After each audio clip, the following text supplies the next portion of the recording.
Hi fam, welcome back to our YouTube channel. ನಾನು ನಿಮ್ಮ ಐಶ್ವರ್ಯ ಮಹೇಶ್. ಎಲ್ಲರೂ ಹೇಗಿದ್ದೀರಾ? ನಾನು ತುಂಬಾ ಚೆನ್ನಾಗಿದ್ದೀನಿ. ಐ ಹೋಪ್ ನೀವು ಚೆನ್ನಾಗಿದ್ದೀರಾ ಅಂತ ಅನ್ಕೊಳ್ತೀನಿ. ನೀವು ಚೆನ್ನಾಗಿದ್ದೀರಾ ಅಂತ ಅನ್ಕೊಳ್ತೀನಿ. ಸೊ ಇವತ್ತು ಅವಸರವಾಗಿ ವಿಡಿಯೋ ಲಿಶುಮಾ ಹೀರೋ ಅರ್ಜೆಂಟ್ ಅಲ್ಲಿ ವಿಡಿಯೋ ಮಾಡ್ತಾ ಇದ್ದೀನಿ. ಸೊ ಇವತ್ತು ಏಕಾದಶಿ ಆಗಿರೋದ್ರಿಂದ ಮನೇಲಿ ಎಲ್ಲ ಕ್ಲೀನ್ ಮಾಡಿ ಬೆಳಿಗ್ಗೆನೆ ಪೂಜೆ ಆಯ್ತು. ಅಂಡ್ ಇವಾಗ ಮಧ್ಯಾಹ್ನ ಮತ್ತೆ ಇನ್ನೊಂದ್ಸಲ ರೆಡಿ ಆಗ್ಬಿಟ್ಟು ದೇವಸ್ಥಾನಕ್ಕೆ ಅಂತ ಹೋಗ್ತಾ ಇದ್ದೀವಿ. ಸೊ ಮಹಿ ಆಫೀಸ್ಗೆ ಹೋಗಿದ್ದಾರೆ, ನನ್ನ ತಮ್ಮ, ನಮ್ಮ ಅಪ್ಪ, ಅಮ್ಮ ಬಂದಿದ್ದಾರೆ. ಸೊ ನಾನು ನನ್ನ ತಮ್ಮನ ಜೊತೆ ಹೋಗ್ತೀನಿ, ನಮ್ಮ ಅಪ್ಪ ಅಮ್ಮ ಇನ್ನೊಂದು ಬೈಕಲ್ಲಿ ಹೋಗ್ತಾರೆ. ಸೊ ಇವಾಗ ದೇವಸ್ಥಾನಕ್ಕೆ ಹೋಗೋಣ ಬನ್ನಿ. ಎಲ್ಲ ಅಳಿಸ್ಕೊಬಿಟ್ಟಿದ್ಯಾ ನೀವ?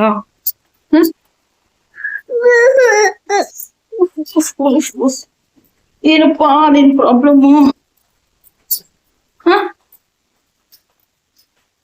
ಏನು ಇವ್ನಿಗೆ ಹೇರ್ ಕಟ್ ಮಾಡಿಸ್ಬೇಕು ಮೊದ್ಲು. ಟಾಟಾ. ರಾಮನಗರದಲ್ಲಿ ವೆಂಕಟೇಶ್ವರ ಸ್ವಾಮಿ ದೇವಸ್ಥಾನ ಇರೋದು ಇದೊಂದೇ ಜಾಗದ ಹತ್ರ, ಅದು ಕೆಂಪೇಗೌಡ ಸರ್ಕಲ್ ಹತ್ರ ಇದೆ. ಸೊ ಅದಕ್ಕೋಸ್ಕರ ಸುತ್ತಮುತ್ತ ಹಳ್ಳಿ ಎಲ್ಲ ಜನರು ಬರ್ತಾರೆ ಈ ಒಂದು ದೇವಸ್ಥಾನಕ್ಕೆ. ಆ್ಯಂಡ್ ನಮ್ಮ ಅಪ್ಪ ಅಮ್ಮನೂ ಕೂಡ ಊರಿಂದ ಬಂದಿದ್ದರು. ನಾನು ಲಾಸ್ಟ್ ವ್ಲಾಗಲ್ಲಿ ಹೇಳಿದ್ದೆ ನಮ್ಮ ಅಪ್ಪ ಅಮ್ಮ ತಮಿಳ್ನಾಡಿಗೆ ಹೋಗಿದ್ದಾರೆ ಬ್ರಹ್ಮ ವಿಷ್ಣು ಮಹೇಶ್ವರ ಟೆಂಪಲ್ಗೆ ಅಂತ ಹೇಳಿ. ಸೊ ಅವರು ಕೂಡ ಮೊನ್ನೆ ತಾನೇ ಬಂದರು. ಸೊ ಏಕಾದಶಿ ದಿನ ಪೂಜೆ ಮಾಡಿಸ್ಕೊಂಡು ಹೋಗೋಣ ದೇವಸ್ಥಾನಕ್ಕೆ ಅಂತ ಹೇಳಿ ರಾಮನಗರಕ್ಕೆ ಬಂದಿದ್ದರು. ಆ್ಯಂಡ್ ಲಿಶಾಂತ್ನ ಅಂತ ಹೇಳಿದರೆ ಅವ್ರಿಗಿಬ್ರಿಗೂ ಸಿಕ್ಕಾಪಟ್ಟೆ ಇಷ್ಟ. ಮೊಮ್ಮಕ್ಕಳು ಅಂದರೆ ತಾತ ಅಜ್ಜಿಗೆ ಇಷ್ಟ ಆಗದೆ ಇರುತ್ತೆ ಹೇಳಿ. ಸೊ ಅದೇ ರೀತಿಯೇ ಲಿಶಾಂತ್ನ ಸಿಕ್ಕಾಪಟ್ಟೆ ಮುದ್ದು ಮಾಡ್ತಾಯಿದ್ರು, ತುಂಬ ದಿನ ಆದಮೇಲೆ ನೋಡ್ತಾ ಇದ್ದಾರಲ್ಲ ಅಂತ ಹೇಳಿ. ಆ್ಯಂಡ್ ನಾವು ಕೂಡ ಪೂಜೆ ಸಾಮಾನೆಲ್ಲ ತಗೊಳ್ತಾ ಇದ್ವಿ. ಆಮೇಲೆ ಮೈಕಲ್ಲಿ ಅನೌನ್ಸ್ ಮಾಡ್ತಾಯಿದ್ರು, ತುಂಬ ಜನ ಇರೋದ್ರಿಂದ ಪೂಜೆ ಏನೋ ನಾವು ಮಾಡೋದಕ್ಕಾಗ್ತಾಯಿಲ್ಲ.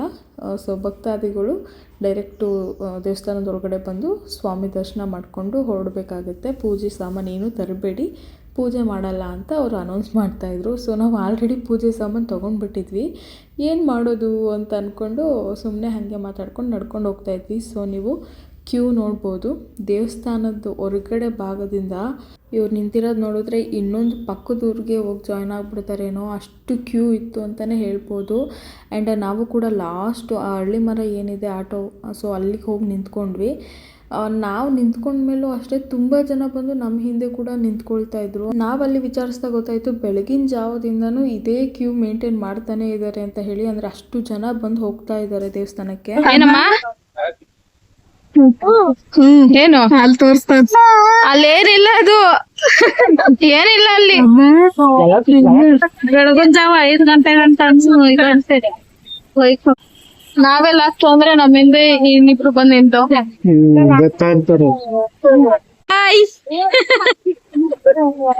ಆಯ್ತು ದರ್ಶನ ಇಲ್ಲ, ಇವಾಗ ಬರ್ತಿದ್ವಲ್ಲ ಫ್ರೆಂಡ್ಸ್. ನಾವು ಫೈರಲ್ಲಿ ಇವಾಗ ಇಲ್ಲಿ ಬಂದಿದೀವಿ, ಹತ್ತತ್ರ ದೇವಸ್ಥಾನದ ಹತ್ರ ಬಂದಿದೀವಿ. ನಾವಿದ್ದಿದ್ದು ಅಲ್ಲಿ ಕ್ಯೂ ನೋಡಿ, ಆ ಮರ ಕಾಣಿಸ್ತೈತಿ, ಹಳ್ಳಿ ಮರ, ಅದ್ರ ದಾಟಿ ಹೋಗ್ತಾ ಇದ್ದಾರೆ ಕ್ಯೂ. ಸಿಕ್ಕಾಪಟ್ಟೆ ಜನ, ಬೆಳಿಗ್ಗೆಯಿಂದನೂ ಸಿಕ್ಕಾಪಟ್ಟೆ ಜನ. ಇವಾಗ ಇಲ್ಲಿ ನೆಳ್ಳತ್ರ ಬಂದಿದೀವಿ, ಹತ್ತತ್ರ ದೇವಸ್ಥಾನ, ಇನ್ನೊಂದ್ ಸ್ವಲ್ಪ ದೇವಸ್ಥಾನ. ನಾನು ನಡ್ಕೊಂಡು ಹೋಗ್ಬೇಕಾದ್ರೆ ಒಂದು 2-3 ಜನ ಮಾತಾಡ್ಕೊಳ್ತಾ ಇದ್ರು, ಓ ಇವರು ಐಶ್ವರ್ಯ ಮಹೇಶ್ ಅಲ್ವಾ ಅಂತ ಹೇಳಿ. ಸೊ ನನಗೆ ಖುಷಿ ಆಯಿತು, ಅಟ್ಲೀಸ್ಟ್ ಅವ್ರು ನನ್ನ ಜೊತೆ ಬಂದು ಮಾತಾಡದೇ ಹೋದ್ರೂ ನನ್ನನ್ನು ಗುರ್ತಿಡಿದ್ರಲ್ಲ. ಸೊ ನನಗದು ಖುಷಿ ಆಯಿತು. ನನ್ನ ಜೊತೆ ನನ್ನ ಗಂಡನ ಹೆಸರು ಕೂಡ ಮೆನ್ಷನ್ ಮಾಡಿ ಹೇಳಿದ್ರಲ್ಲ, ಅದು ಸಿಕ್ಕಾಪಟ್ಟೆ ಖುಷಿ ಆಯಿತು. ನೀವೇನಾದರೂ ಈ ವಿಡಿಯೋ ನೋಡ್ತಾ ಇದ್ದರೆ ಥ್ಯಾಂಕ್ ಯು ನನ್ನನ್ನು ರೆಕಗ್ನೈಸ್ ಮಾಡಿದ್ದಕ್ಕೆ. ಆ್ಯಂಡ್ ಲಿಶಾಂತ್ ಕೂಡ ಇನ್ನೇನು ನಾವು ದೇವಸ್ಥಾನದೊಳಗಡೆ ಎಂಟರ್ ಆಗ್ತಿದ್ವಿ, ಲಿಶಾಂತ್ ಮಲ್ಕೊಬಿಟ್ಟ. ನಾನು ಅಂದ್ಕೊಳ್ತಾ ಇದ್ದೀವಪ್ಪ ಇಷ್ಟೋ ತನಕ ಇದ್ದಿದ್ದ, ಇನ್ನೇನು ದೇವಸ್ಥಾನದೊಳಗಡೆ ಎಂಟರ್ ಆಗಬೇಕಾದ್ರೆ ಮಲ್ಕೊಬಿಟ್ನಲ್ಲಪ್ಪ ಇವನು ಅಂತ ಹೇಳಿ. ಆ್ಯಂಡ್ ಅಲ್ಲಿ ಪ್ರಸಾದ ಎಲ್ಲ ಮಾಡ್ತಾಯಿದ್ರು. ಏನು ನಾವೆಲ್ಲ ಭಕ್ತಾದಿಗಳು ಏನು ಹೋಗ್ತೀವಿ, ಸೊ ಅವ್ರಿಗೆಲ್ಲ ಪ್ರಸಾದ ಕೊಡೋದಕ್ಕೆ ಅಂತ ಹೇಳಿ ಅಲ್ಲಿ ಅಡುಗೆ ಎಲ್ಲ ಮಾಡ್ಕೊಳ್ತಾಯಿದ್ರು. ದೇವಸ್ಥಾನ ಅಂತೂ ತುಂಬ ಚೆನ್ನಾಗಿ ರೆಡಿ ಮಾಡಿದರು, ಎಷ್ಟು ಗ್ರ್ಯಾಂಡಾಗಿ ರೆಡಿ ಮಾಡಿದ್ದಾರೆ ನೀವೇ ನೋಡ್ತಾ ಇರ್ಬೋದು. ಹೂವಿನ ಅಲಂಕಾರ ಅಂತೂ ದೇವ್ರನ್ನ ನೋಡೋದಕ್ಕೆ 2 ಕಣ್ಣು ಸಾಕಾಗ್ತಿರ್ಲಿಲ್ಲ, ಅಷ್ಟು ಚೆಂದ ಕಾಣಿಸ್ತಾ ಇತ್ತು. ಒಂಥರ ದೇವಸ್ಥಾನ ಅಂದರೆ ಆ ಕತ್ಲೆಯಲ್ಲಿ ಆ ದೇವ್ರು ಉಳಿಯುತ್ತಲ್ಲ, ಅದು ನೋಡೋದೇ ಒಂದು ಚೆಂದ ಅಂತ ಹೇಳ್ಬೋದು. ವರ್ಷದಲ್ಲಿ 3ರಿಂದ 4 ಏಕಾದಶಿ ಬರುತ್ತೆ, ಆದರೆ ಮೇಯ್ನಾಗಿ ವೈಕುಂಠ ಏಕಾದಶಿನ ತುಂಬ ಗ್ರ್ಯಾಂಡಾಗಿ ಸೆಲೆಬ್ರೇಟ್ ಮಾಡ್ತೀವಿ ನಾವು. ಸೊ ನಿಮ್ಗೆ ಗೊತ್ತಿರುತ್ತೆ ವೈಕುಂಠ ಏಕಾದಶಿ ಬಗ್ಗೆ ಎಲ್ಲ. ಸೊ ಅದ್ರ ಬಗ್ಗೆ ನಾನೇನು ಹೆಚ್ಚಾಗಿ ಹೇಳೋ ಅವಶ್ಯಕತೆಯೂ ಇರೋದಿಲ್ಲ. ಇನ್ನೇನು ಒಳಗಡೆ ಎಂಟರ್ ಆಗ್ತಾ ಇದ್ದೀವಿ. ನಾನು ಏನೇನೋ ಕೇಳ್ಕೋಬೇಕು ದೇವ್ರ ಹತ್ರ ಅಂತ ಅಂದ್ಕೊಳ್ತೀವಿ, ಬಟ್ ಆದರೆ ದೇವ್ರನ್ನ ನೋಡಿದ ತಕ್ಷಣ ಏನು ಮಾತಾಡಬೇಕು, ಏನು ಕೇಳ್ಕೋಬೇಕು ಅಂತಲೇ ಗೊತ್ತಾಗೋದಿಲ್ಲ. ಎಷ್ಟು ಚೆಂದ ಕಾಣಿಸ್ತಾ ಇದೆ ನೋಡಿ, ಶ್ರೀನಿವಾಸ, ವೆಂಕಟೇಶ. ಸೊ ಎಲ್ಲ ಒಳ್ಳೇದಾಗ್ಲಪ್ಪ ಅಂತ ಹೇಳಿ ನಾವು ಕೈ ಮುಕ್ಕೊಂಡು, ಎಷ್ಟು ಚೆನ್ನಾಗಿ ರೆಡಿ ಮಾಡಿದಾರಲ್ಲ ಅಂತ ಹೇಳಿ ಮಾತಾಡಿಕೊಂಡು ನಾವು ಕೂಡ ಪ್ರದರ್ಶನೆ ಹಾಕ್ಕೊಂಡು ಹೊರಗಡೆ ಬರ್ತಾಯಿದ್ವಿ. ಆವಾಗ ನಮಗೆ ದೇವ್ರ ಪ್ರಸಾದ ಕೊಡ್ತಾಯಿದ್ರು. ದೇವ್ರ ಪ್ರಸಾದ ಅಂದರೆ ಅದು ನೆಕ್ಸ್ಟ್ ಲೆವೆಲ್ಲು. ನಾವು ಮಾಡೋ ಕೇಸರಿಬಾತು ರುಚಿಯಾಗಿರುತ್ತೋ ಇಲ್ವೋ ಗೊತ್ತಿಲ್ಲ, ಬಟ್ ಆದರೆ ದೇವ್ರ ಪ್ರಸಾದ ಅದು ಏನೇ ಆಗಿರಲಿ, ಆ ಒಂದು ಪುಳಿಯೋಗರೆನೋ ಅಷ್ಟೇ, ದೇವ್ರ ಪ್ರಸಾದ ಅಂತ ನಾವೇನಾದರೂ ತಿನ್ನೋಣ ಅಂತ ಹೋದಾಗ ಅದ್ರ ರುಚಿನೇ ಡಬಲ್ ಆಗಿರುತ್ತೆ. ಕೇಸರಿ ಬಾತ್ ಅಲ್ಲ ಇದು, ಪ್ರಸಾದಕ್ಕೆ ಕೇಸರಿ ಬಾತ್ ಮಾಡಿದ್ದಾರೆ. ಪ್ರಸಾದ ಹೊರಡ್ಬೇಕು. ದೇವ್ರ ದರ್ಶನ ತುಂಬಾ ಚೆನ್ನಾಗಾಯ್ತು ಅಂಡ್ ತುಂಬಾ ಚೆನ್ನಾಗಿ ಅಲಂಕಾರ ಮಾಡಿದ್ರು ದೇವ್ರದ್ದು. ಸೊ ಸ್ವಲ್ಪ ಕ್ಲಿಪ್ಪಿಂಗ್ಸ್ ನ ತಗೊಂಡಿದ್ದೆ, ಸೊ ಆಡ್ ಮಾಡ್ತೀನಿ ನೋಡಿ ಆಯ್ತಾ.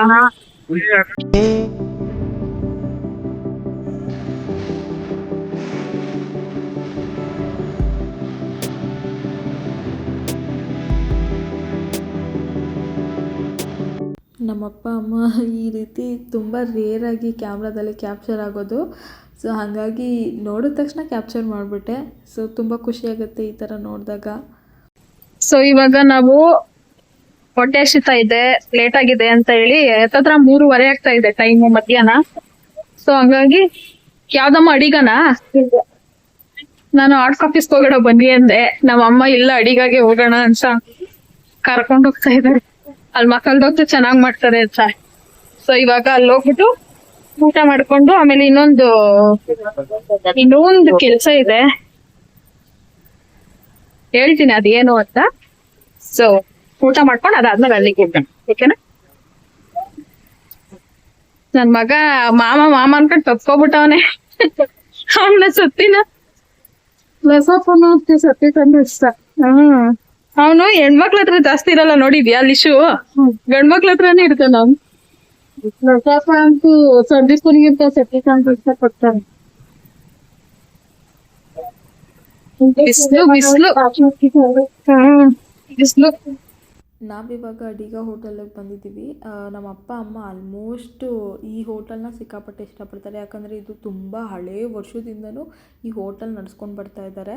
ಟೇಸ್ಟು ಕೂಡ ಅಷ್ಟೇ ಚೆನ್ನಾಗಿರುತ್ತೆ. ಈಗ ಹೊಸದಾಗಿ ಎಷ್ಟೊಂದು ರೆಸ್ಟೋರೆಂಟ್ಸ್ ಆಗಿರ್ಬೋದು, ಹೋಟೆಲ್ ಆಗಿರ್ಬೋದು, ಅದು ಬಂದಿರ್ಬೋದು, ಬಟ್ ಅದೇ ಹಳೇ ಹೋಟೆಲ್ಗಳಿರುತ್ತಲ್ಲ ಅದ್ರದ್ದು ನೆಕ್ಸ್ಟ್ ಲೆವೆಲ್ ಅಂತಲೇ ಹೇಳ್ಬೋದು. ನಮ್ಮಮ್ಮ ಅದಕ್ಕೆ ಇಲ್ಲಿಗೆ ಹೋಗೋಣ ಅಂತ ಹೇಳಿ ಕರ್ಕೊಂಡು ಬಂದರು, ಊಟ ಮಾಡಿಕೊಂಡು ಹೋಗೋಣ ಅಂತ. ಸೊ ಇದು ಬಿಟ್ಟರೆ ಇನ್ನೊಂದು ಜನಾರ್ದನ್ ಹೋಟೆಲ್ ಅಂತ ಇದೆ, ಅದರಲ್ಲಿ ಮೈಸೂರು ಪಾಕ್ ಅಂತ ಮಾಡ್ತಾರೆ. ಓ ಮೈ ಗಾಡ್, ಅದಂತೂ ಬೆಣ್ಣೆ ಕರಗೋದಂಗೆ ಕರಗೋಗುತ್ತೆ, ಅಷ್ಟು ಚೆನ್ನಾಗಿರುತ್ತೆ. ರಾಮನಗರದಲ್ಲಿ ಫೇಮಸ್ ಅದು. ತುಂಬ ಜನ ಬಂದು ಅಲ್ಲಿ ಮೈಸೂರು ಪಾಕ್ನ ತಗೊಂಡು ಹೋಗ್ತಾರೆ.